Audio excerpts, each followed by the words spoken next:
And in October, there was 3 nights there where I thought I was going to die. I didn't think that I'd see the end of 2017. My heart started to race. I just felt weak. My extremities were tingling. I thought, oh, that's it. I'm going to have a heart attack. The oil in seed oils in that plastic container, it loves fat. So the plastics just go into the seed oils and then we eat them. You think about that over the course of 10 years to 20 years. You're full of plastic, and they've shown this with 100% of humans tested. They've got plastics in them. Your genes load the gun and your lifestyle pulls the trigger. Gut health, immune health, DNA. Once you understand that blueprint, that's your lifestyle plan to thrive. So welcome to the podcast. This is a really special podcast for me. I've got a guest on here, somebody that's been very influential in my life. His name is Mark Iron. And I met Mark many years ago. I called him up, actually. I found him online. I don't remember where I saw Mark originally. I don't know where I saw you originally, Mark. Was it a YouTube video or an Instagram? I don't know, but I saw you online. Yeah, that's what I remember, YouTube. I think it was YouTube, yeah. And you said something on there that really hit me. You said, you should be waking up every day ready to seize the day with tons of energy. You should only have 1 or 2 down days a month. And I was like, at that time I wasn't doing that. You should also have plenty of testosterone naturally. You should be able to build muscle with ease. You should be able to cut fat with ease. If all your hormones are in balance and you're revving on all 8 cylinders, you're gonna be killing it. And I just wasn't. And I knew that because I'd been to the doctor before. I had a good doctor, but she was functional medicine. And she ran on my labs, and I'd known that I had trouble with testosterone, not being bad, but not as high as I wanted. Pregnenolone, progesterone, all these different hormones in the body. And when I listened to Mark speak, what I realized was this guy knew what he was talking about. He understood this stuff inside out, especially for men. And I realized I wanted to learn from him. So I remember I bought your book, downloaded it, and I read about half of it, and it was so complex. I was like, this is so much data, so much information about the pathways of the human body and how they all operate and the levers you got to pull. And so I just need to call this guy. That's what I always do. I say, if I like somebody, I just got to call him. I just got to pay him to work with him. And instead of just trying to figure it all out myself, I don't want to do it the slow way. So I ended up calling you, and it's been a heck of a ride ever since. I don't know how many years ago was that, but yeah, I think it was 2019, somewhere around there. And since then, you have really helped me with hormonal development, testosterone development. We're working on gut health right now. We're going through the gut in detail and going to make my gut like solid. You talk to guys about growing their ball sack of all things. And so I want to dive in. Can you give everybody, because your story is so fast. You also look at my genetics, by the way, and that is amazing. Knowing when I found out what was in my genetics, I was like, yeah, that's me to a T. But can you give the guys a little background? Because your story is really amazing how you ended up becoming an expert in this area. And by the way, it's a true passion of his. When you listen to him talk, you're going to realize how much he loves this work and loves you guys. So, yeah, let me hear that story, man. Yeah, let's go back to 17 when I was 17. You were 17 or 2017? No, when I was 16, 17 years of age. So I'm 53 now, and I've never felt better. When I was 16, unfortunately for me, I started to lose my hair, and I didn't like that too much at all. And if I had known now what I know with my genetics, I wouldn't have went bald. So mine's alopecia, hair loss, so the receding hairline and the bald spot at the back there. So that's what I started to experience, and I really didn't want to go down that route. Because back then, I'm 53, tall, dark, and handsome, full head of hair. That's kind of what you had to have to be attractive, and it was terrifying me. So when I was 21, I made the worst decision, one of the worst decisions of my life, hair transplants. I wasted tens of thousands of dollars, and by the time I got to my late 20s, I started to get these infections, and it came down into my face. I went to the doctor, he took one look at me and he said, "Mark, get to hospital, you could die." So I was on an IV drip for 4 nights and I nearly died. So after that, I shaved the head. I got rid of it. So right then and then, I knew that the mind was powerful. Like basically, my fears and insecurities, I wasted tens of thousands of dollars, and it was just driving me in the wrong direction. So I was always worried about what other people thought. So this kind of segues into anxiety, which is the next thing that I started to experience. I was packing on the body weight, late 20s, and I started to get anxious. And my early 30s, my first panic attack happened. Now, I didn't think it was a panic attack. I thought I was having a heart attack 2 days after Christmas. It was midday, and I just felt terrible. My heart started to race. I just felt weak. My extremities were tingling. I thought, oh, that's it. I'm going to have a heart attack. So I whimpered to my wife, I'm going to have a heart attack, you know. And she took me to the hospital. The doctor on call, the nurse, they all thought I was too. And I thought that was it. I thought it was game over, and I couldn't understand how I got to this place. And I actually thought at the time I had a weak heart. And they wheeled me away. They did the blood work, and there was no markers, no indication that I had a heart attack. So my doctor at the time explained to me, and he said, stress hormones through the roof. And he said it could have killed you if you had a weak heart. And from that point forward, I knew that the mind was powerful. And if we could control it, work out how to use it, then we could achieve great things. But I couldn't do that because my doctor medicated me. Anxiety drugs, beta blocker drugs. And as I later learned from Dr. J, who's my advisor, who did a PhD in hormones and cholesterol, those drugs, by definition, lower testosterone. And what does testosterone do? Lowers fear and anxiety and increases motivation to get out the door, to seize the day, as I say. So for the next 3 years, I packed on the weight. I was dragging my ass out of bed, felt like a lazy loser, didn't know what to do. But thankfully for me, I've got a very strong wife. So one Saturday morning about 10:30, she gave me the kick in the ass that I needed. She said, this is ridiculous. You're not the man that I married. And I was a borderline alcoholic then too. I was hiding beer bottles around the home at night time so she wouldn't know how much I was actually drinking, but she knew. And I felt ashamed. I didn't know what to do. So she gave me that kick in the ass, and the first thing that I did is go to my doctor because I still thought I had a weak heart. So we did a stress test, and it turns out I didn't have a weak heart. So my next idea was, let's get the body back, because I had a pretty good body in my teens. And I felt pretty good in my teens. I had the V8 engine roaring in my teens. So I thought I could either hire a personal trainer or I could go through and pay for do it myself. That's what I did. I paid for Cert 3 and Cert 4. Never finished the Cert 4, but I did the Cert 3. Now, for the next 3 years, I tried to get lean. Couldn't do it. So every time I tried to drop the body fat, I'd do okay. I'd get to about 17% body fat, but I couldn't go any further. And as it turns out, my genes play into that, and I'll circle back to that. And one afternoon, my wife said to me, you know, if you want to become a personal trainer, you look good in a T-shirt. Right? And if I took my T-shirt off, I didn't look good at all. So I thought, who are the people that could get me lean? Pro bodybuilders. So I did my due diligence and I searched around, and I found Scott Stevenson's got a PhD in applied exercise physiology. And I also had hypertension, blood pressure issues, and he was speaking about that too. So I really resonated with this legend. So he's a pro bodybuilder, and he trains pro bodybuilders. So over the next 9 months, I got to 12% body fat effortlessly. He completely changed my training. So I was training less in the gym, and my nutrition completely changed. So I was eating more calories and actually dropped body fat faster. So that was my first indication that the system is busted.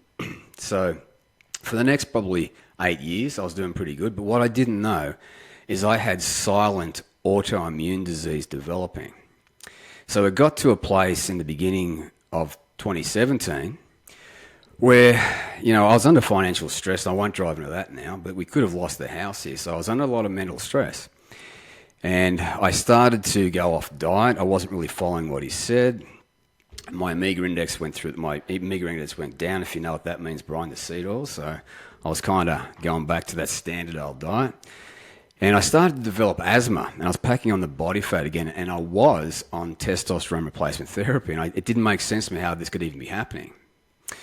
So by October 2017, now this is really personal for me because my pop, He died of an asthma attack when I was 16. That terrified me. And in October, there was 3 nights there where I thought I was going to die. So did my wife. I didn't think that I'd see the end of 2017. So I started to search. I found Dr. Ken Berry, and Dr. Ken basically said, I found him on YouTube, that you got to work with a functional doctor because they do the detective work. They find out the root cause of your problem. So when I started working with my functional doctor here in Australia, he said, Mark, you shouldn't be having any more than a couple of off days a month. So that's where that quote came from. He said, there's always a specific cause as to why your energy is tanking. So he looked at my blood labs. I had inflammation. My C-reactive protein was high. I had my red blood cells are all over the place. My prostate was inflamed. I was a mess. I had insulin resistance and I had no clue. So he said, you've got to get off testosterone replacement therapy. I didn't think that was possible. And we've got to use a strict ketogenic diet. So that's what we did. And within 6 months, I got my testosterone back, but it wasn't optimal yet. And I started to drop the body fat and I felt better again. And the asthma completely left. So that was my first clue that you've got doctors and then you've got doctors. So functional doctors are what we work with. So for the next 2 years, I was doing okay. But I knew I could do better because I couldn't get the body that I really wanted. I was kind of skinny fat. I just wasn't quite there yet. So I reached out to Dr. Ken Berry, Dr. Amy B. Keelan, and they put me in contact with Dr. J. So I've been working with Dr. J for close to 5 years now. So basically we worked out that I needed a completely different diet to thrive. And we looked at my genetics, we looked at everything. And then over the next 6 to 12 months, the testosterone came up to really good levels. I started to really drop the body fat again and pack on the muscle. So that is my story to this point. There's a lot of other things we could talk about. And the remarkable thing that I find is that we're given information from the medical system that doesn't optimize us. They're there to prescribe drugs. Now, functional medicine doesn't want to do that. They want to look at the root cause. And we'll talk about the whole framework, the root cause of disease as we progress. So in the last few years, I've done my certificate in nutrition. I'm a certified nutritional consultant. We look at DNA, we look at the immune system, we look at blood labs, thyroid panels, all of it to get men back in the game. So that's a little background for me. That was a lot crammed into a few minutes, and I want to say there's something you said in there that's something that I used to try to do that it sounds like you tried to do too, and that was the whole reason I called you. As you said, I think I can do this myself. So you go look it all up, and you start doing the research. I'm going to go become a fitness trainer. In my case, I'm going to figure out my gut issues, or I'm going to figure out my whatever issues. And I realized at some point I don't want to do that anymore. It's so tiring. It's so tiring because, I got what I'm good at. And I saw this guy, and that was you. And I was like, he's good at what he's good at. I'd much rather hire somebody that's an expert and get there fast than I would spend years trying to figure it out on my own, especially something as complex as this. This is very, very complex. And once I started working with you, I started to understand how complex it can be. Now, when you look at an individual like myself, you can use me. By the way, you can share anything you want about me, because I've been through a few things with you. I've been through the crashed hormones and the amygdala hijack, and you know my DNA inside out, and I know that. When you really look at an individual and you want to help them get ahead, can you talk about what that process is like? What is it like you caught a man that comes to you? He's tired, he's beat, he doesn't understand why he can't get out of bed. He tries to put on muscle, but it doesn't go anywhere. He doesn't have any sex drive anymore, for example. He wonders why he doesn't want to go out and meet women anymore. He's got a business, but he'd almost rather just sit around all day. And maybe he's munching on carbs way too much, and he just can't get off them because he's craving them. Where would you start an individual like that? Because I'm sure that I basically just described a lot of the clients that come to you, I'm assuming. Yeah. You got to create a framework. So we've got a 15-point health check that we do. So we're looking at every symptom, every aspect of your life, mental health, gut health, everything, your symptoms. So we got a very comprehensive 15-point men's health check. And once we understand that, we can go, okay, we got issues here, here, and here. That's when we'll order the blood labs to just try and start piecing together like a detective where the metabolic issues are propagating from. And there's only been one person that I've ever seen with good gut health. So there's a lot of things that destroy our gut out there. And so that's one of the next things that we really start to dial in is your gut health, because it controls everything. It is the foundation of health, is gut health. So you're starting with gut health now, because that's your starting point is the gut health now. I'm just kind of curious. This is a really important question. Blood labs, gut health, immune health. Those are the three big overarching things. And then as we look at all of those labs, the DNA comes in. So the DNA takes either 4 to 6 weeks to come in, and then we can just walk back and have a look at all of those areas and start piecing together a nutritional plan where they'll thrive.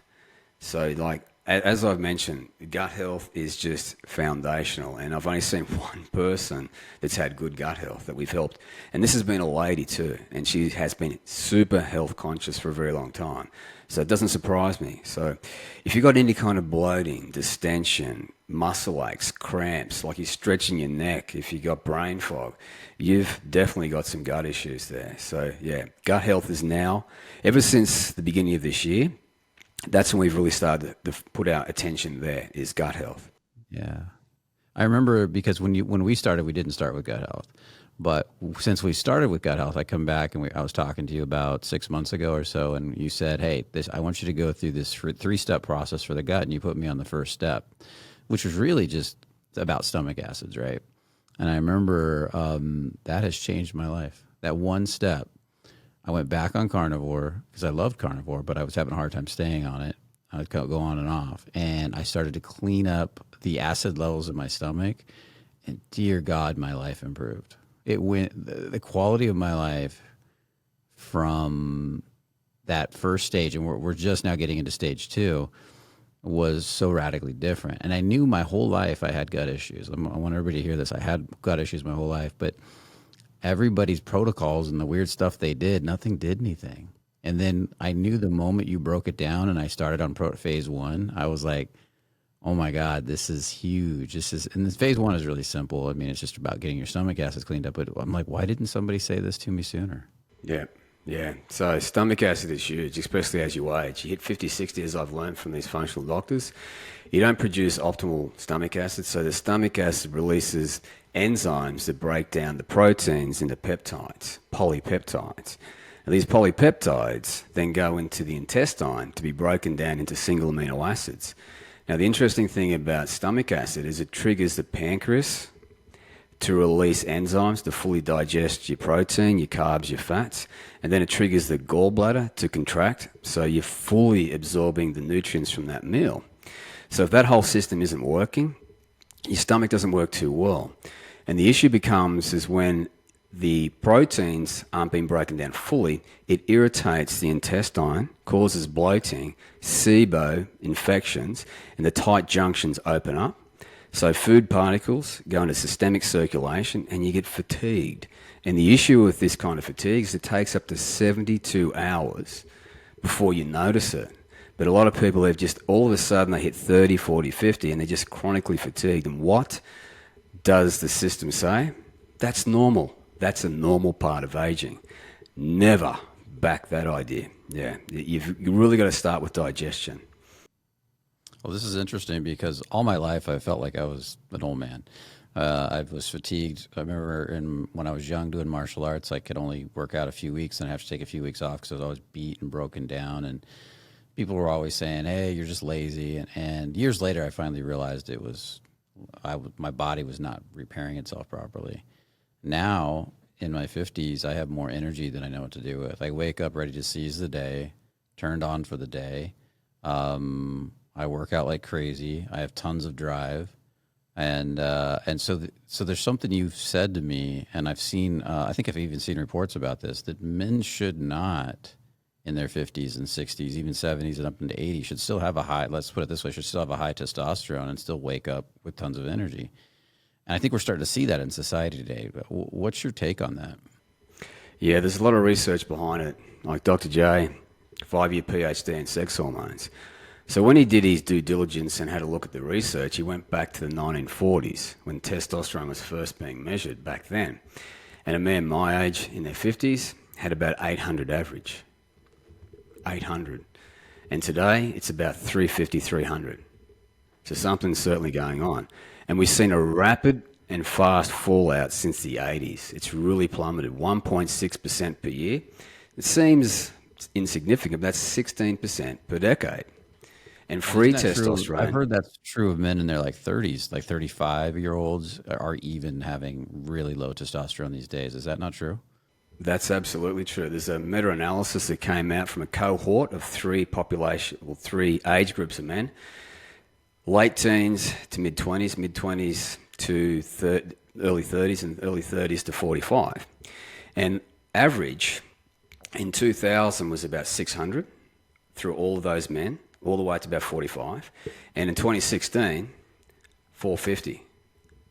450. So over 15 years, it's plummeted that much since 2000. So it's trending down. It's trending down. Were you the one that told me men should never really drop below 400 ever? That's bad. Absolutely. Like, there's a lot of research, as I mentioned, Dr. J. There's also Professor Huberman. So on a podcast, Huberman said that there are men in their 90s, which isn't rare, that are making as much testosterone and DHT, dihydrotestosterone, as they were in their 20s. And Dr. J said to me, if you optimize your health, you won't get that decline. We are meant to thrive. So Could you talk about the dihydrotestosterone? Because I know that's really important. testosterone for men, and this is free T. Like, we've had guys come to us that have had good serum, 700, 800, but their free T's been here, and they'll still experience the symptoms of low T because you don't have free testosterone to go into your brain to lower fear and anxiety and increase motivation. It's all bound up. It's very difficult to use. Doesn't mean you can't use it, but it's not free. It can't go into the muscle to build muscle. It can't go into your fat cells to drop body fat. It's all bound up. We have to free it. And another thing about testosterone, which very few people pay attention to, is every 2 hours, your brain's gonadotropin-releasing hormone system releases pulses of LH, luteinizing hormone, the precursor to testosterone, to make free T every 2 hours. So you should have optimal free T. But if it's all bound up, it's really difficult to use. Are you saying that dihydrotestosterone is free T? Do I have that No, correct? you got testosterone, serum. It's bound up on albumin and sex hormone binding globulin. And then you got free T, which is just free in the blood to do work. And then you got dihydrotestosterone. So dihydro, scientists now found that it's up to 10 times more potent than testosterone. And it's got a 2 to 5 times higher binding affinity to the androgen receptor. So when you got testosterone, it can go to muscle building, a lot of different pathways, but it can go to estrogen or it can go to dihydrotestosterone. So where do you want to go? Well, certainly not estrogen. You want to go into dihydro. Just like a magic trick. So it's the most powerful androgen we've got in our body. So what you're saying there is that if your testosterone's high, but you don't have enough free T, especially if it's dihydro, it could actually all turn into estrogen. Is that correct?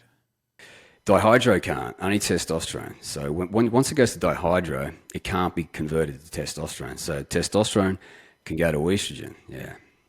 This is interesting. So men with high testosterone can actually have high estrogen because they don't have enough free T. That's fascinating. And then what about and we were talking about this one day, I remember, and this is just popping in my head right now, that this could be a problem with people on TRT, right? That sometimes they get really high testosterone from the TRT, but it somehow turns into estrogen. Is this correct? Absolutely, man. Yeah. So if you go on, especially the injections there, if you get the injection that's like once every 3 or 4 weeks, you got this massive big increase, really high level of testosterone. And it's really only got 3 places to go: to do work in the body, to go to estrogen, or to go to dihydrotestosterone. Now, if you're not paying attention to your gut health, if you're not exercising properly, you got inflammation, all right? You got more inflammation your body can handle. So it's biased to go to estrogen, and then you become estrogen dominant.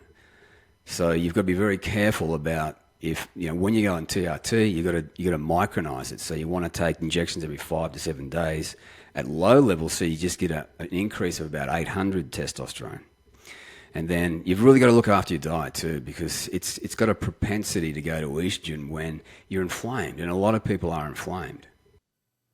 So it seems like for me, I know I was inflamed. I was tired all the time. I was beat. I was sore, and that's why I think I wasn't recovering from my workouts. What's causing all this inflammation today in people? Because it seems rampant. I talk to so many people, and they don't even know they're inflamed, but you can tell just by looking at them because I've learned the signs. Can you talk about that? Because they're living it, man. They're so used to it. It's just their emotional milieu. That's just they just expect it. So when you're under emotional stress, you feel negative, that causes inflammation, and that, paradoxically, you'll shut down testosterone, so you don't have a lot anyway. But because you've got that inflammation, it's going to bias it to go to estrogen, so you become estrogen dominant. And you just feel like crap. And then you've also got chemical stress. So there's a lot of chemicals that we're exposed to. Mold toxins, heavy metal as well. Then you've got food sensitivity tests. And then you've got gut health. So that it's multifaceted. So you've really got to look at all of those areas of your labs to work out where this inflammation is coming from. And then once you have a look at everything there, it gives you a framework to understand, well, this is out. Here's a strategy for this. Here's a strategy for that. So that's how you want to think about it. Okay, well, let's say somebody's at home listening to this right now and they want to make a couple key changes for themselves. If they think they have inflammation, they want to make some key changes.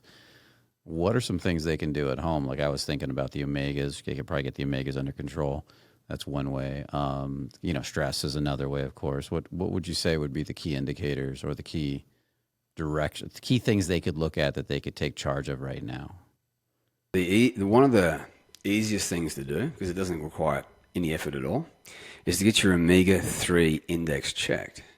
So when your omega-3 index is below 8%, so this is a test you can buy online, it's about $50, you're more inflamed. You've got a propensity to not be able to take care of that inflammation, so you're always inflamed. Now, once you get it up to, say, 12%, it's very anti-inflammatory. So that's the best thing to do moving forward. And that simply means eating more cold water fish or supplementing fish oil. And it takes about 12 weeks to go from the red, which is bad, below 8%, to the green, which is 8% plus. A really simple strategy. And the next thing you can do is get sleep. I mean, if you're not sleeping, you will wake up tired, cranky, irritable, and inflamed. And what do? You reach for stimulants. And a lot of times these stimulants will cause more stress in the body, irritate the gut. And then when you are stressed, you can't repair the gut. You can't heal the gut. So it's just a terrible situation where more stress equals more stress. So sleep, the omega-3 index, and you can get outside and do some grounding. There's a lot of research coming out now when your bare feet is on the earth, grounding, that significantly lowers inflammation in about 30 to 40 minutes. So there's a lot of things you can do, but you've got to exercise. You've got to have a strong mindset. Like as soon as you're negative, what happens? Stress hormone goes up, shuts off testosterone, and what little testosterone you got left goes to estrogen. You become estrogen dominant, irritable, and cranky, and then you can't sleep because you've got stress hormones that have built up, which screws your sleep up. I'm curious if you think that if somebody did those things but didn't cut out seed oils, they were eating a lot of seed oils, how much of an effect would that have? I tend to myself, I worry a lot about the seed oils. I'm very careful with them, so I have my little obsession, right? So I'm just curious what you think in that area. Let's make a clear distinction. So seed oils that are highly processed, there's a lot of research that shows they've got toxic amines in it, like 4-hydroxynonenal, and that can actually irritate your gut, right? So the seed oils I don't use at all. I just think they're like an F-grade food. So seed oils are really bad in my opinion. Now omega-6, there's nothing wrong with it. We need omega-6. We can get this from seeds and different plants. But you've got to have a balance. So you've got to make sure you're getting enough omega-3 and omega-6. So we need both. These are essential fatty acids, and we've got to get them back to balance. So when they're not at balance, you've got too much omega-6, which is typical in a Western diet because it's just everywhere. You go to McDonald's, it's full of seed oils, it's full of omega-6, and your ratio just goes completely towards inflammation. And again, as I mentioned there's a lot of research out there that shows that they've got toxic compounds in them like 4-hydroxynonenal. So they're oxidized, they bleach them, they deodorize them, they've got chemicals in it. And a lot of these seeds they're GMO, so they've got a lot of glyphosate in them and pesticides and chemicals, organophosphates. So that can really impact your gut health. So for people that are eating seed oils, you're saying that if they got more omega, like if I'm not willing to cut out my seed oils, I need my corn chips, I need my French fries with seed oils and canola oil and stuff like that. Then you're saying eating omega-6 is the next best thing to help get that ratio under control. Do I have that correct, or am I misunderstanding you? So you want to get your omega-6 from whole sources, like say almonds. Yeah. But when they come in a bottle, like especially that plastic bottle they put them in, they've shown now, scientists have shown this, 100% of humans tested, they're finding micro and nanoplastics in testes, in the brain, in the heart. So the oil in seed oils in that plastic container, it loves fat. So the plastics just go into the seed oils and then we eat them. And you might think this is insignificant, but you think about that over a course of 10 years to 20 years, you're full of plastic. And they've shown this with 100% of humans tested. They've got plastics in them. Plastics. And it causes apoptosis. They've shown this in your ball sack. So it's going to shrink it. We eat about the size of a credit card every year now, or more. Yeah, something like that, man. Yeah. Yeah, something ridiculous like that. Yeah, so I don't touch anything with plastic in it, man. Not. So for people out there to understand because some people on here might be listening to this for the first time and have no clue what seed oils are in. Like a lot of people think, oh, I'm just not cooking with canola oil, so I'm good. What can you kind of just let people know what type of products are seed oils in that people could be eating and they don't even realize it? All fast food, all foods that come in condiments. All you got to do is look at the back there, but basically any big food is packed full of seed oils. Now, the only way to have a healthy diet is to eat whole foods. So what do? You hunt for your protein at your trusted butcher, grass-fed preferably. Fruit and veg, you go to your trusted producer and get your fruit and your veg. Simple as that. Because big food is big toxic, man. Like, they've got preservatives, colors, and additives in them, and what they do is they cause what's called covalent bonds. So these preservatives actually bond to the foods we're eating, and they make them super hard to digest, so we can't break them down. They completely irritate the intestine, cause inflammation. The tight junctions open up, food particles and bacteria go in, infections, toenail fungus, joint pain, inflammation, brain fog are the consequences. And the older you get, the worse this becomes. For a lot of people, it doesn't show up till they're 25, 35, 45, 55. It just depends on basically your genes. Like your genes, some people have really good genes, some people have really poor genes. So all of these health issues arise when you get to a certain age. And for me, that was 25. I've got really bad genes, man. Bad genes for detoxification, that's what you're not referring to, right? Detoxification. I've got really bad genes for anxiety. So anxiety, I'm in the 98th percentile. So it made perfect sense to me why I had panic attacks, social anxiety, performance anxiety. And that's why I got the hair transplant. So I was deeply worried about what other people thought of me. I wanted to please people. I always was just trying to please people, you know what I mean? So I was a weak man. I had no clue. So what you're saying is you were in the 90, you were at the, out of everybody out there that could have anxiety, you're in the 98th percentile of people to have anxiety. So you're right there at the top. Is that what you're saying? Correct. All the genes that they've identified that trigger anxiety, I'm in the 98th percentile. I've got a lot of them. Yeah, I remember you were talking. And to make matters worse, I'm a stress hyperresponder. So when my body puts its foot down the gas pedal to make stress hormones, I make a boatload of them super fast. Yeah, I remember. I think I have a lot of problems in those areas too. I remember when you looked at my genes, you were saying that when it comes to methylation detoxification, that I had basically the worst genes, I think you said, on the planet. I've got the same, man. Like there's like homocysteine. Let's just start here because this is all about methylation, right? Homocysteine and methylation. It's a proxy. So when your homocysteine is up really high, you're not methylating. So there's 22 genes indirectly and directly involved in healthy homocysteine levels. And I've got over half of them that aren't optimized. So when you've got high homocysteine, you run the risk of going bald, alopecia. They've shown this now. So I started to go bald when I was 16. And I had hypertension diagnosed at 19 years of age. They wanted to put me on blood pressure medication way back then. I said no. It wasn't until I was 32 that I actually went on. And I've got really poor nitric oxide genes. All of them are bad. So I don't have good blood flow. So the blood pressure goes up because nitric oxide vasodilates, makes your arteries large. And when you don't have great nitric oxide production, they clamp down, your blood pressure goes up. And because I'm a stress hyperresponder, that makes it exponentially worse still. And I don't methylate, so my homocysteine goes up. And that's a big cause as to why I went bald early. So you store up all these genes, you don't methylate, which means detoxify these genes. And I remember you also said you have the worst genes for being, I think, heavy set on the planet. You should be really fat, basically. Do I have that correct? Yeah. When I first started working with Dr. J, we look at your obesity genes, your obesity gene risk. Now, to give you some context here, if you go to the medical system, the standard medical system, you've got one of these genes, FTO, fat transfer obesity genes. They'll want to put you on obesity drugs for life. Just one of these genes. I've got 3. So your genes are there, but they don't predispose you to being overweight. Once you understand the mechanism of action, you can drop the body fat. So these FTO genes are really bad, but if you know how to leverage them, you can drop the body fat. And, I pretty easily stay around about 12% body fat year round without too much effort.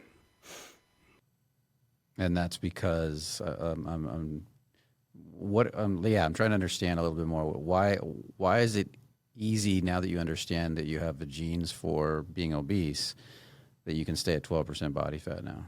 Well, let's back up to when I started working with Scott Stevenson. We had the PhD in applied exercise physiology, who was a pro bodybuilder. He looked at my diet, right? This is like probably 15 years ago. He said, you're not getting enough essential fatty acids, omega-3, right? You're not getting enough. He said, supplement 3 grams per day of combined EPA, DHA. And I did that. And as it turns out, when I looked at the scientific literature, and I also heard a couple of scientists speak about this, when your omega index goes to, say, 12 to 14%, at rest, you've got a 20% increase of fat oxidization, so dropping the body fat. And then when you're exercising, that's 30%. So if you think about day 0 to day 90, that's a lot of extra body fat. And there's a plethora of research coming out now on a high omega-3 index, to pack on muscle. So you're predisposed to put on more muscle, extra protein synthesis. So right there, he got me to supplement the omega-3. He knew way back then how important it was. And he said to get grass-fed beef, and I did. He said to also get pasture eggs, to get a lot of choline into your diet. So all these things that he told me to do were really helpful. So, when you understand all of that, you can see how you can really drop the body fat when you get your omega index to that point. So you're putting on muscle at a faster rate and you're dropping body fat at a faster rate. And he also said to do intermittent fasting, and that's where these FTO genes come in. So that's how you fix this. You have to do extended fast to drop more body fat. So that's what I did. I basically did a 16 or an 18-hour fast, and then I ate in an 8 or 6 hour window. So that really accelerated my fat loss. And that kept my insulin down. And when your insulin is down to healthy levels, you can drop body fat faster. So he was just stacking the odds in my favor, but he didn't tell me this. I had no clue. This was the case for me. So that's how easy it is once you understand your genes. Well, he just gave me a plan. He didn't tell me why I had to do it.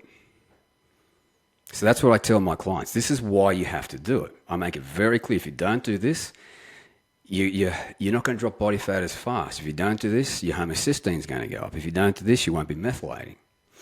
Okay. So let me ask you another question. For me, a lot of supplements in the past they don't seem to do much. And I wouldn't notice anything on them. But I noticed some other people will take something like you did, omega-3, and have a huge result. And have a big change in their life. And you know my genes pretty well.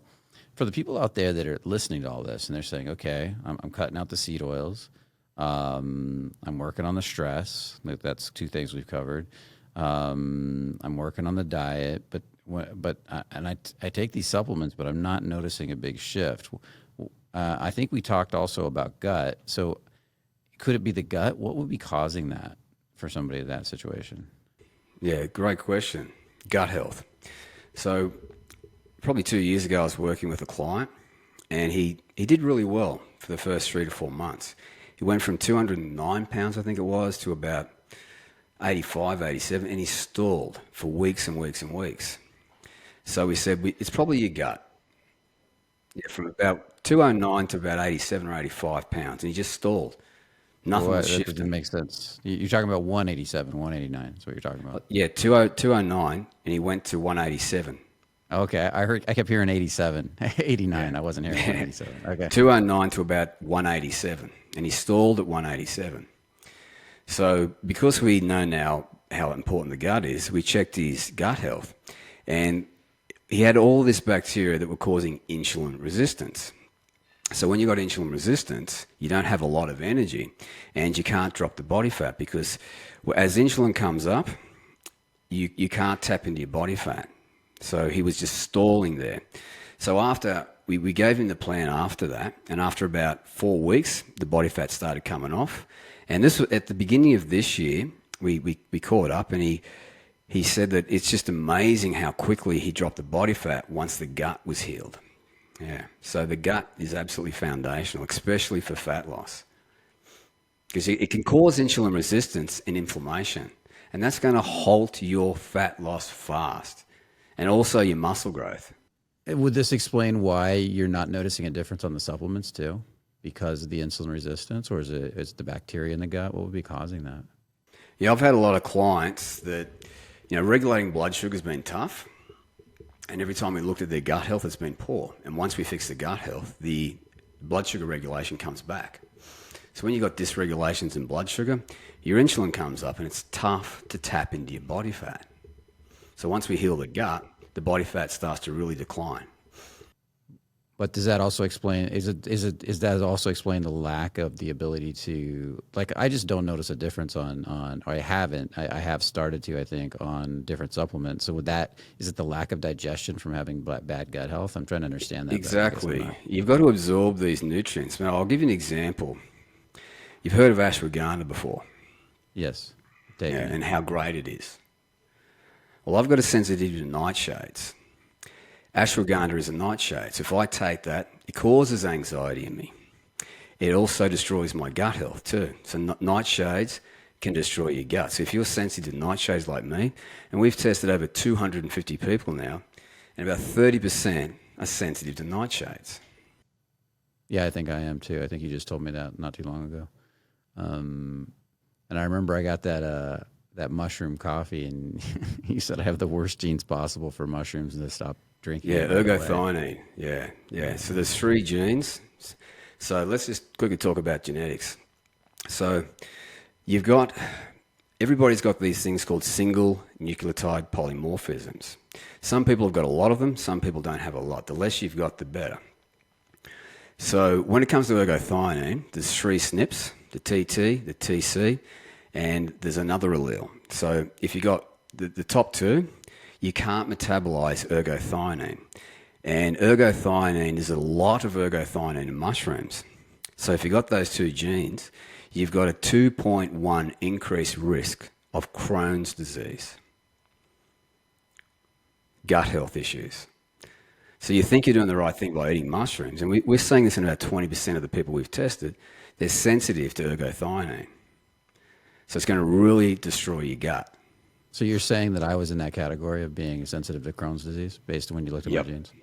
Okay, interesting. That's because all my life I've had gut issues. I mean, I can't remember not having had gut issues. I'm probably the best I've ever been right now. And I'm really glad we're going through all the tests to heal the gut because nothing's ever worked before. And what you're taking me through right now is probably the first thing that's ever given me real hope. Now, what has worked is cleaning up the diet, exercise, cleaning up nutrition, getting the stress out of my life, cleaning up my mindset has actually improved my gut 80, 90%. I'd say 95%. But complete healing has never fully happened. And this is the first time I've ever thought this is going to happen. And that's kind of why I wanted to get you on the call. And I want to translate a little bit what you're saying, because you got an incredible brain, this incredible brain to be able to understand this stuff. And sometimes I want people to understand that brain is working to their advantage. That we need to translate it down to the everyday speak, right? So okay, so we got let's just to understand this a little bit better. We've got the main mechanisms here: diet, gut health, and stress, mental stress, which I love to work with. I love to work with the mind, and genetics, understanding what you can and can't eat. And sometimes some of the things that you can eat are bad for you, or that people say, like, there's a lot of people out there that will say, oh, eat mushrooms or eat kale, or for example. But there's certain people that if they eat that stuff, they're just plain going to get sick. It doesn't matter how good it is for somebody else. Everybody's a little different. Do I have that correct? Yeah. Yep. Okay. Is there anything I'm leaving out there? Go ahead. Like when we're talking about things like kale, it's got a lot of oxalates in it. When you look at oxalates under the microscope, they're like little spears, very sharp. So if you can't clear out these oxalates, then they irritate the intestines and the gut. You know what I mean? So you can get inflammation transiently. So it really depends on your genes and how you handle these oxalates. Yeah. So that's just oxalates there. And how many others are there? Because I remember with vegetables, gosh, there's a whole slew, right? Oxalates is one, and how many others are there? Oh man, there's so many. Like after testing over 250 people now, we're seeing over 90% have some kind of gluten sensitivity, 60% lectin sensitivity, 30% nightshades, then ergothioneine, mushrooms, 20% there. And like there's a plethora of vegetables you could be triggered with. And we're told to eat, grains are really healthy, but probably at least 50% of the people we've tested, especially their immune tests, they can't handle grains at all, and they're told that this is healthy. So the nutritional advice they've been given is backfiring on them because they're told that this is the healthiest diet for humans. As an example here, I was told when I first started to do genetics, I went through this place called Self-Decode, and they said the best diet for me, and they knew my genes, was a Mediterranean diet.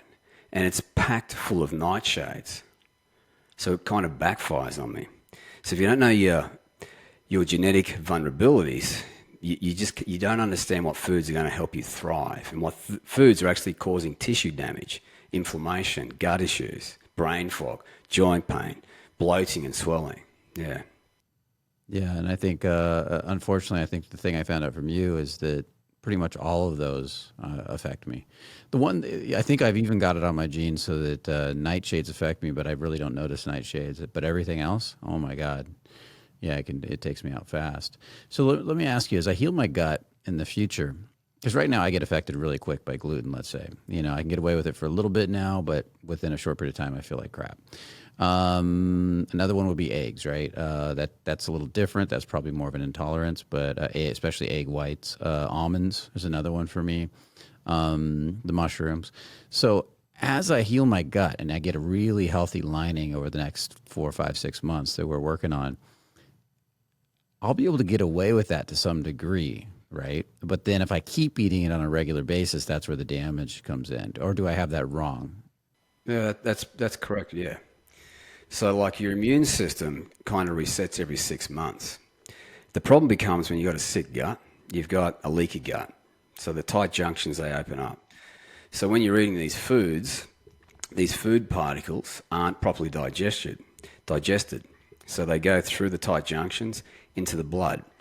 Now they shouldn't be there. So the immune system sees it as a threat. And you've got these specialized cells. So they start from monocytes. They differentiate into macrophages, dendritic cells. And they mark this food as an immune food sensitivity inappropriately. So every time you eat that food, within 5 minutes, you've got loss of immune tolerance. So over the next 72 hours, inflammation builds up and builds up. And the older you get, the worse this becomes. So a lot of people are just eating these foods that are completely irritating their gut. They're tight junctions, they're leaky, so all these food particles leach in, including bacteria. So you can get infections, sinus issues, bladder issues like toenail fungus and things like that. So all of these things can start to show up, and this is clear indication that you've got gut issues. So is this why our ancestors didn't really have these problems? Because whereas they did eat these foods, what was the difference? They didn't eat them as often. They didn't eat them in such quantities. What's the difference between our ancestors and the way they ate, and why they didn't end up with the problems we have today? But we have it like everybody, right? It's just everybody I turn to has got some type of gut issue, some type of food intolerance. What's going on today that's causing that difference? Well, 10,000 years ago, we ate tubers and berries and meat, and we ate the whole animal, like nose to tail. And when you eat the whole animal nose to tail, there's plenty of vitamins and minerals that you're getting from that. And then they also ate tubers. And these tubers, they were completely different than the tubers that we've got today. You know what I mean? So it's completely different than what our ancestors ate 10,000 years ago. And our genes have evolved over millions of years. And over the last 10,000 years, there hasn't been enough changes to be able to accept a lot of these foods. So a lot of people have sensitivity to these foods like nightshades, lectins, all of these things. And then you add in stuff like seed oils and plastics and the chemicals. Yeah, which the nobody ever chemicals, had. man, the heavy metals, the mold, all of that. Yeah, and I hear that, and I've seen Paul Saladino talk about the rise in chronic disease. He showed a graph over the years from early 1900 to now, and it goes up straight up like a skateboard ramp. And then he shows the consumption of seed oils right next to it, and you can see the rise in the consumption of seed oils almost mirroring it perfectly, which was fascinating to me. Have you seen that graph? Oh yeah, yeah. Well, they're not natural, are they? If you eat whole foods, that's natural. So as soon as big food has anything to do with it, normally it's laden with toxic amines, it's laden with 4-hydroxynonenal, it's laden with chemicals, and we're getting this in our body, and our body has to clean it up. And if your liver's not working too well, it can't clear it up, and that gives you insulin resistance just right there. So that insulin resistance is one of the leading causes of disease. That's what these functional doctors have shown. So let's just unpack that for a moment.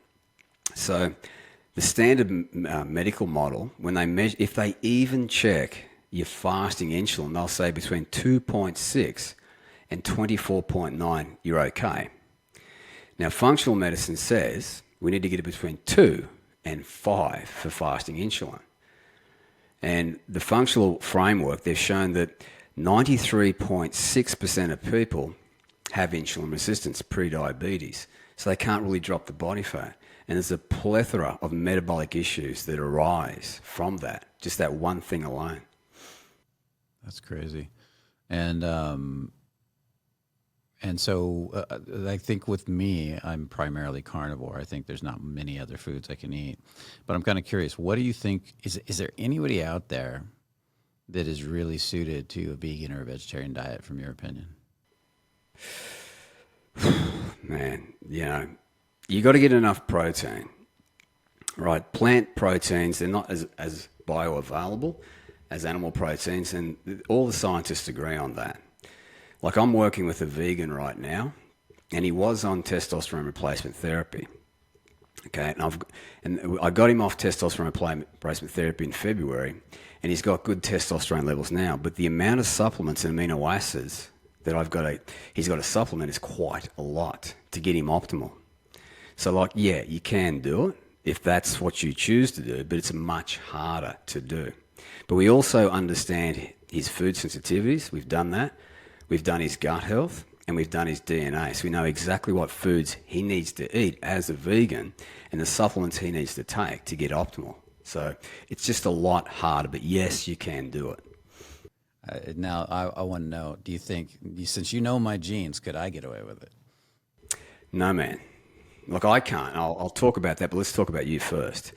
So Dr. J, he recognized that you've got what's called the carnivore gene. So let's unpack that. So plants have their form of cholesterol. Now, for me, I don't have this issue, but you do. I kick out all of it, but only 1% gets into systemic into the bloodstream, right? But we can't use it. These plant Cholesterols, we can't use it. Now you get you absorb it by about 20%, and cholesterol is needed to make testosterone. Cholesterol is needed to form myelination. So all your nerves in your brain, your central nervous system, is formed by cholesterol and myelination. So you're not doing that very well. So that's a big problem. So for you, if you eat a lot of plant sterols, you can't detox it. And your body tries to use it to make testosterone and it can't. And the problem becomes then is it actually gets clogged up in the testes and can cause apoptosis and cell death in the testes. But it's not just the testes, it's in the liver, it's in the brain, it's in the myelination, you know. So that's why you have been recommended to do a heavy animal protein diet, yeah. Yeah, and I have been, and honestly, I feel better. I remember when I first went carnivore many years ago, and I didn't have the digestion right at that time because I had digestion issues, but I did notice that when I first started, I hated steak, and within a week, maybe two, I was craving steak every day, and to this day, I still love steak. I'll go down and buy a ton of steaks, and I could literally probably just be pure lion diet, live on steaks, and be pretty satisfied. I know not every, but I see a lot of people say to me, carnivore diet, I feel better, but I just couldn't do it long term. Do you think that the carnivore diet is not for everybody based on looking at genes, or do you think it's for certain people? What's your opinion, or is it the basis and then other people need to add certain things depending on who they're being and what they're being? I don't think it's optimal at all. I think the diet for you that's optimal is the one that your immune system likes, your gut likes, and that's and your different for DNA everybody. likes. So you want to eat as many foods as you possibly can because your gut's going to be much healthier.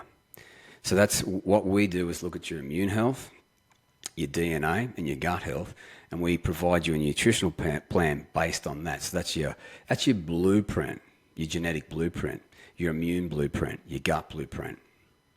And I think that's what's optimal. That's my opinion.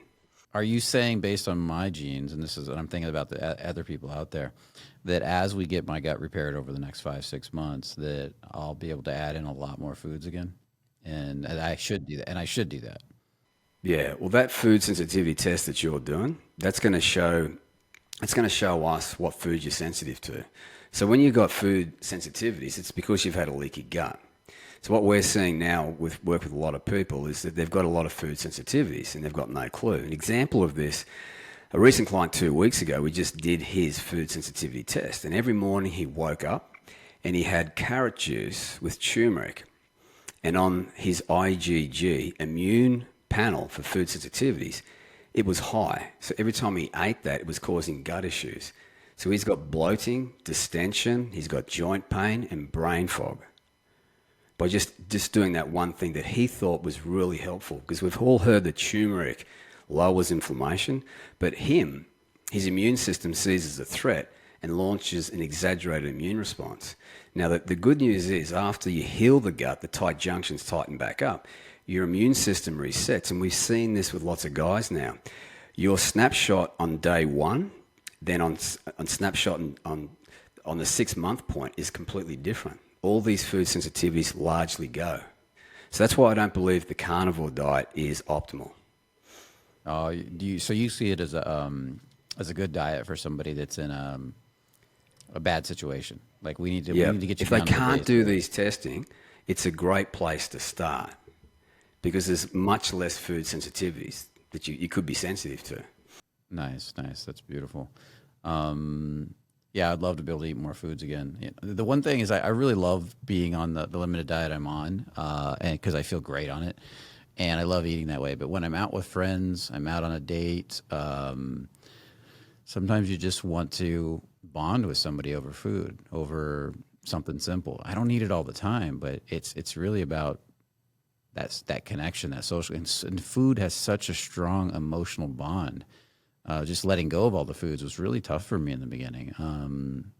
But now I'm pretty much used to it. But it would be nice, to enjoy a glass of wine and have something with somebody on a date sometime. So I'm looking forward to that.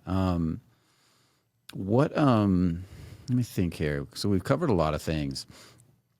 I want to talk about really quick from a chemical. I talk a lot about emotions, right? I talk about the emotions and how powerful they are in the body. I talk about how oxytocin under stress goes into the heart if you love the stress, but if you don't love the stress, you get cortisol, and the cortisol can go into the body and damage the heart. How damaging is stress really to the body? How much can you, just with stress alone, could you destroy your gut, damage your heart, maybe even the lungs? I'm not sure what can be hurt by stress in the body from what they know today. Let's unpack what stress really is. So you've got distress, bad. So you feel like shit. Then you got eustress, which is good. When you're in eustress, you got more energy and you can actually make testosterone. So how do you know? Well, how do you feel? Do you feel good when you're charged up? Or do you feel negative and anxious when you're charged up?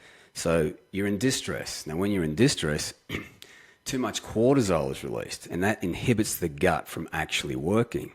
It also lowers secretory IgA, which is the thickness of the protective lining of your sinuses, your esophagus, your gut, your intestines, and your colon and your lungs.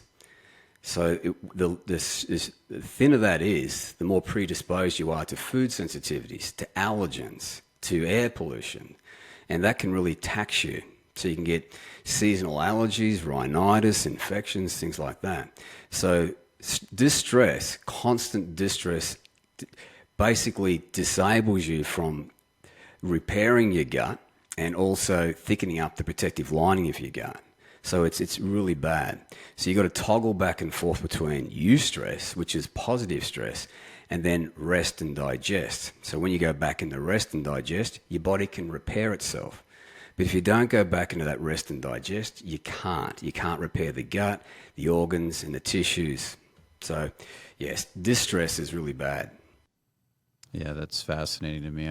It's a fascinating way to put it, distress and eustress. And I've experienced that in my own life. I had the worst relationship to stress growing up. And that's why I got in the profession I'm in. And that's why I teach all my clients how to fall in love with stress. I call it tension, though. I think it's one of the most important things we can do because I think so much of it starts with the mind. Now, you said something to me recently that I think is fascinating. This is why I'm really taking the gut work seriously.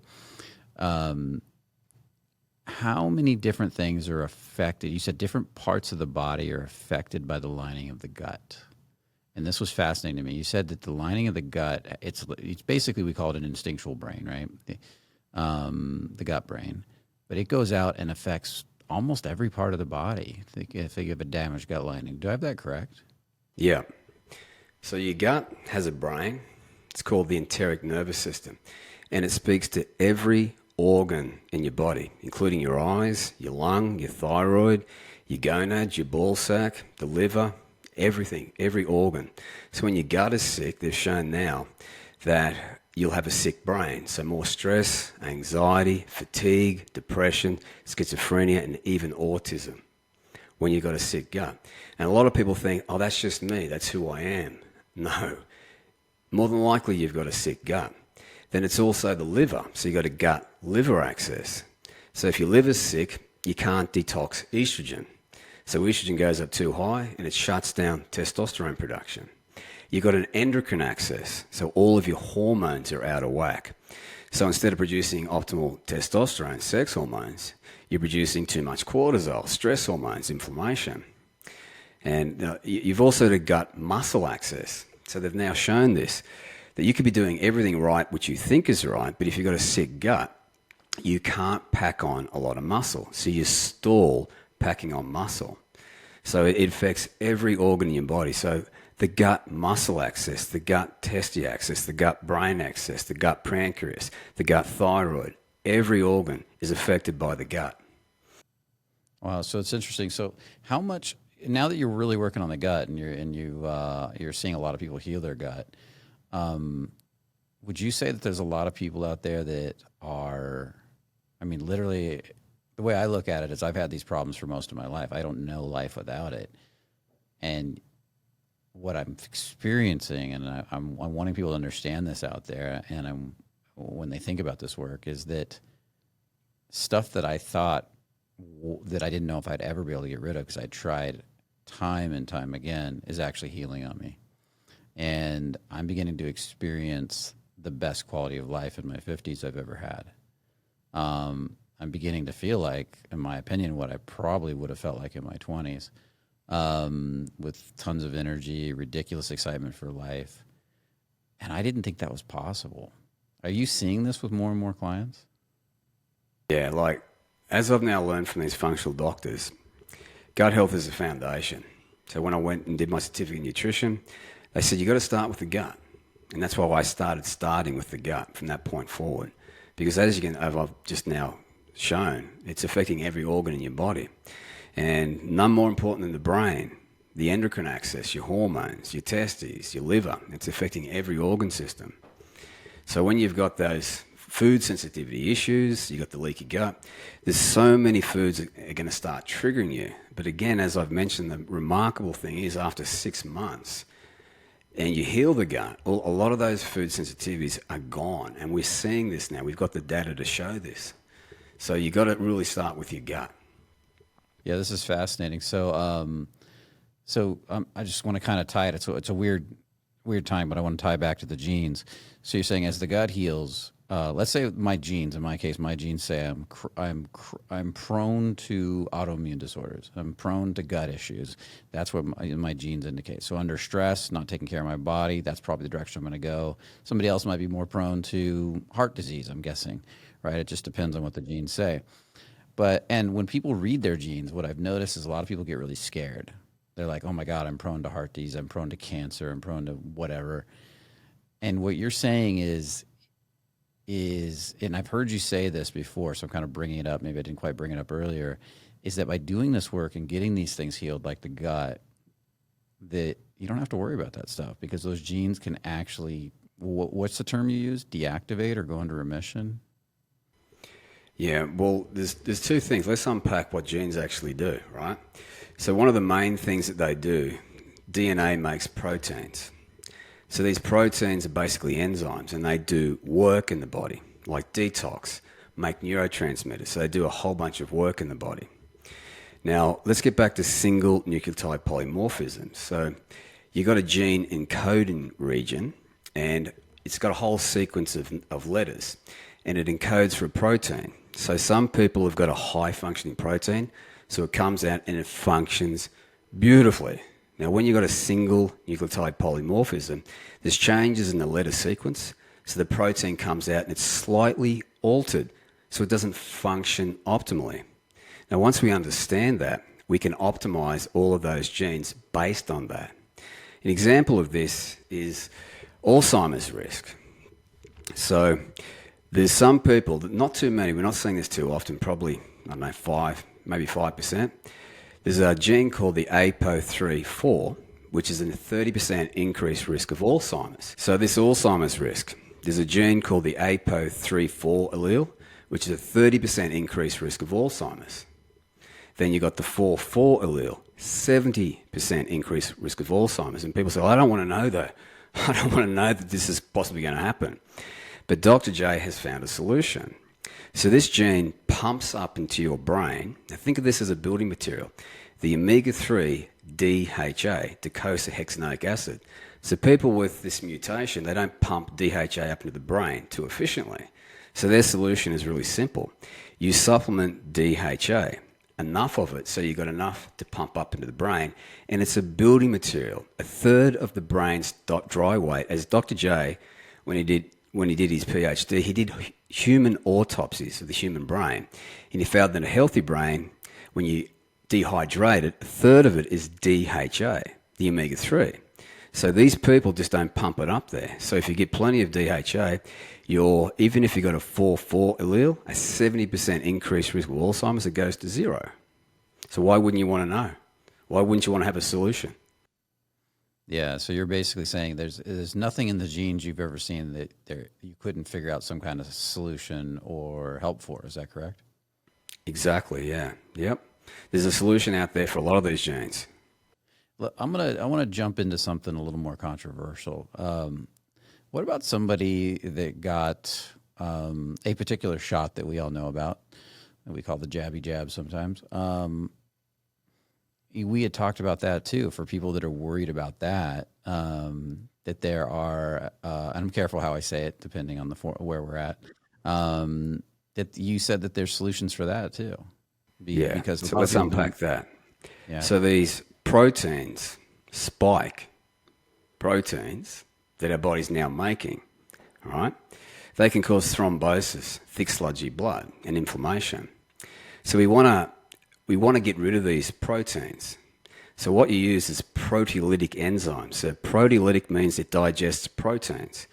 So nattokinase and bromelain, they've now shown that when you supplement that on an empty stomach, it'll go into systemic circulation and it liquefies these proteins and also fibrogen. So if you've got too much fibrogen, so your blood's a bit thick, it metabolizes fibrogen as well.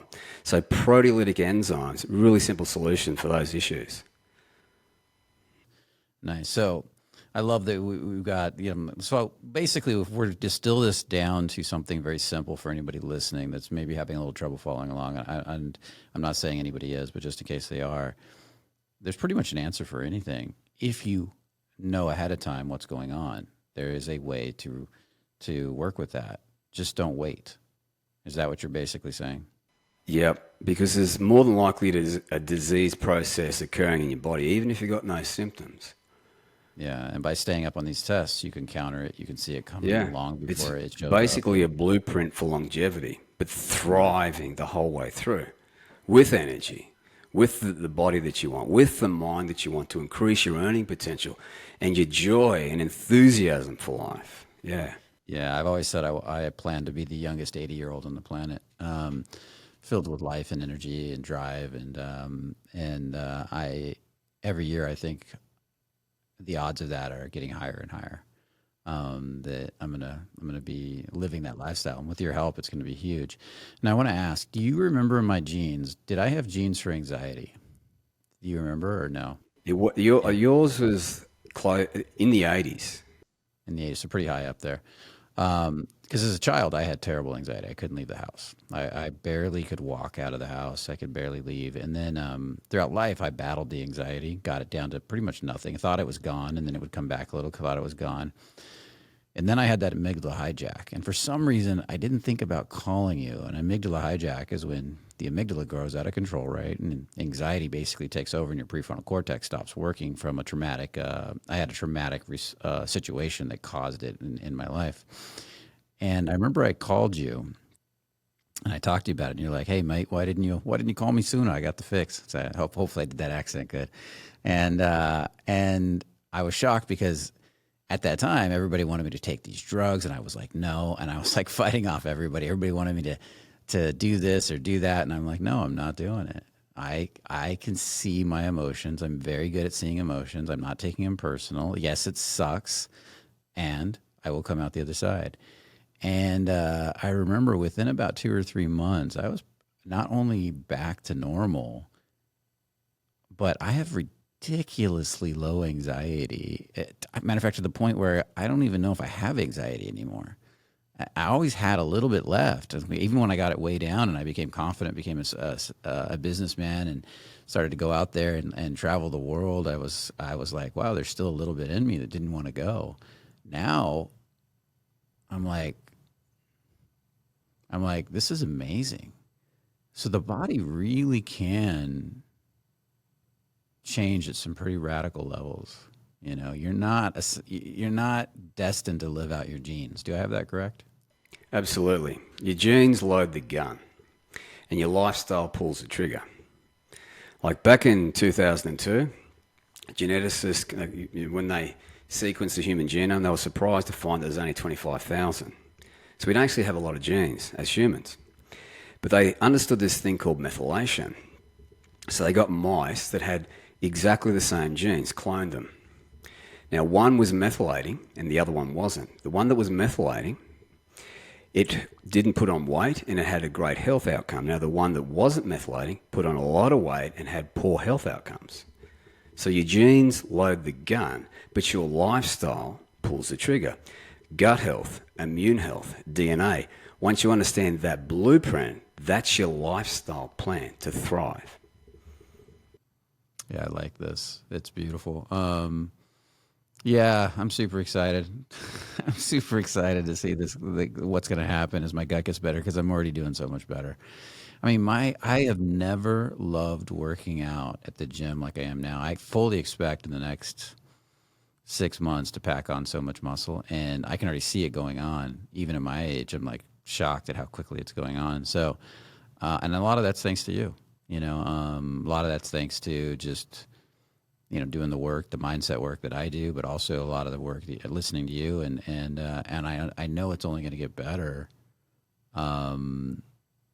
as we go through this next phase with the IG was it called an IG test? Is that what we call it? Yeah, the IgA immune test, yeah, to find out your food sensitivities. Yeah, so when you got these food sensitivities, your immune system launches an exaggerated immune response, and that just brings down your energy, causes inflammation, and you don't feel very good. So that's the next piece of the puzzle. Well, there's one thing I would love for you to do before we close out today. Anybody listening to this call, like we got a lot of people listening to this call that could call you if they want to, and I want to invite them to if they want to, and then we'll have you put your information up so they can call you, contact you. But I always like to give some really good. You gave some good information, but what's something that the average person that maybe doesn't have a lot of money, doesn't have a lot of time, but they need to put something into effect to really get this area of their life under control, that they can take home with them today, that they can put into effect? Maybe they read your book, maybe they study some of your material, they get on your YouTube channel, that's great, but what's something they can take home and start today? Do you got anything like that for them? The simple solution when it comes to diet, you just got to use a whole food diet. Really that simple. So whole proteins at your trusted butcher, fruits and veg from your trusted producer, and get away from all big food because it's big toxic. A lot of their food will just destroy your gut. And by definition, preservatives stop bacteria from growing. So think about your healthy gut bacteria. It's destroying that too. Right? And then it's got preservatives and emulsifiers. Now, emulsifiers wash away the protective lining of your gut. So you get a lot of food sensitivities. And the older we get, the worse this becomes. And we put it down to normal aging. It ain't normal. You can do much better. So you got to really understand that you have to get away from big food because it's big toxic. Then look at your omega index. It's a $50 check to find out what your omega-3 index is. So you can search for this online, omega-3 index check, and find out where that is. And they give you instructions on that, how to get back in the green. So you got lower inflammation, right? Better fat loss, better muscle growth. And then the next thing we have to do is sleep, right? If you're not sleeping deeply, you'll wake up fatigued. And what do we do then? We reach for stimulants, which can actually exacerbate gut issues and cause an uptick in temporary energy, but a big crash after that. So you've really got to understand sleep is another foundation. You got to move, you got to exercise. Like if you're not lifting weights, if you're not exercising, our body is a physical machine. We have to do these things. Now, another really important thing to understand is that a lot of people are stressed out throughout the day. They go onto social media and this isn't fair, that isn't fair. And guess what that does? That hyperactivates your immune system to produce a lot of what's called Th17, which is highly inflammatory. And you shut down your body's ability to release Th3. Now, Th3 regulates your immune system, gets it back to balance. And oxytocin triggers Th3. So laughing more, being positive more, instead of looking for the shit in your life, look for the good shit in your life. Now really focus on looking for the good in your life. Laugh, when somebody tears you down, laugh it off. You've really got to understand this negative emotion is destroying your gut and your energy levels, and it's also impacting your sleep. And beyond that, that's the basic things that you can do. You can also start to log your food. And if you say you eat some grains or whatever it is, see what happens over the next couple of days. Where's your energy? Is it picking up? Or is it staying the same, or is it coming down? If it's not picking up, you're eating the wrong foods for you. And a definitive way that you can test for this is get what's called a constant glucose monitor, When you eat foods that you're sensitive to, you'll see an increase too high of blood sugar. Now, if you can't get a CGM, get a glucometer. So you can get this online at Amazon. It's about $20. So before you eat your first meal, check your blood sugar. Where is it? Now, an hour after you eat, say, a protein and fat meal, it should be the same because you've had no carbohydrates. Now, if it does go up, that means the foods that you're eating on that meal have caused an exaggerated immune response. You're probably sensitive to those foods. So there's a lot of things you can do, but it takes a bit of time to get there. You know what I mean? So test your blood sugar. That's as Dr. J said to me when he did his 5-year PhD. The biggest cause of heart disease is dysregulation in blood sugar, because it causes oxidative stress and inflammation when it's too high too long. So, all of these things, they add up big. Yeah, thank God I have really good heart genes. That's the one thing I was really glad to hear from you, was that I may not have a lot of other good genes, but my heart genes were solid, and that was huge. Made me feel a lot better.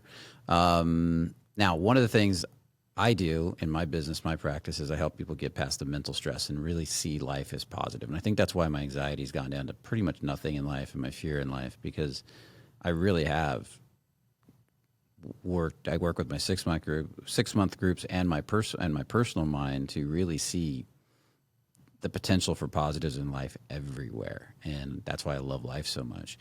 You really work with that chemical stuff, getting deep down in there and doing that work. And I want to thank you for that, because as I get more healthy with a really strong mind, yeah, it's time to repair this gut and make it solid, make every part of my body solid like that. So I really, really appreciate having you on the call today. What I'd love for you to do is tell people, if they want to get some of your resources, they want to learn from you, they want to check out your YouTube channel, get more information, how they could do that. And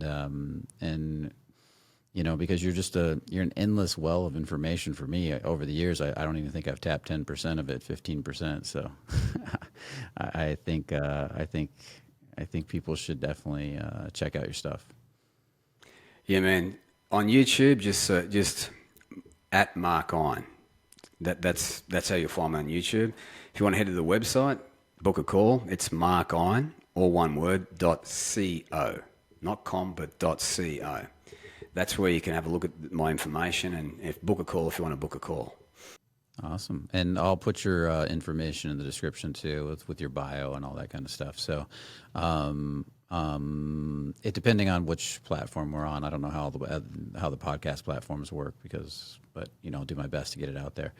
Awesome. Down the road, what I'd love to do, maybe 6 months from now, when I've gone through all the gut healing, I put on more muscle, I've changed my body a little bit. It would be awesome to have you back and talk about the journey and the process again, maybe go a little deeper into some specifics.